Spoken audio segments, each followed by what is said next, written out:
Good morning, everyone. Today's lesson is going to be on SOAPS. SOAPS is a strategy that I use in pretty much anytime I read anything. And I'm going to show you today two different ways that we use it. And we're going to use it when we look at this picture here. And we're going to also read a short article and use SOAPS in that story. So the first thing I want you to do is I want you to look at this picture and then write down some questions you might have while you look at the picture.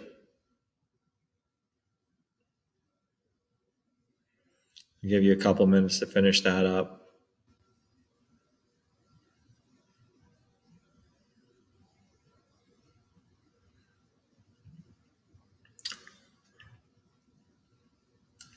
All right, so there's some things that in this picture,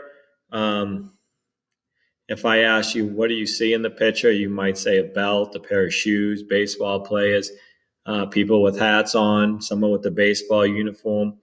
Most of those questions would be level 1 questions, right? They all have answers. We can look at the picture and say, do you see somebody with a belt on? You could say yes. Level 2 questions are a little more difficult. You have to infer something. If I asked you, did this team win or lose? You obviously don't have the answer. So it's not a level 1 question, it's a level 2 question.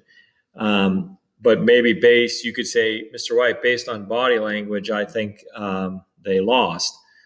So that would be sort of a level 2 question. So look at some of the questions you wrote down. If you wrote down level 1 questions, that's all right. Questions might be, why are they sad? Why are the fans, sticking out their tongue at them? Why are they yelling at them?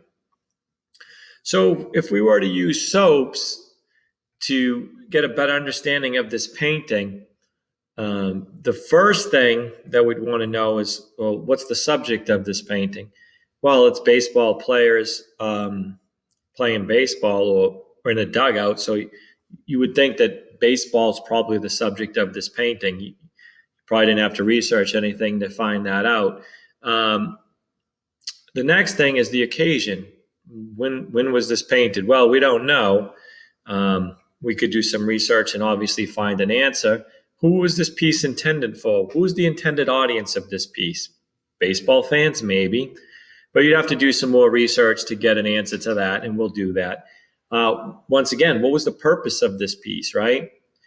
There was a reason someone painted this picture. Why?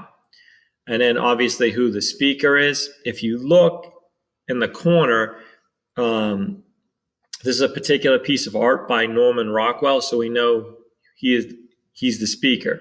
So now we're going to do a little bit of research to see if we can answer some of those other questions.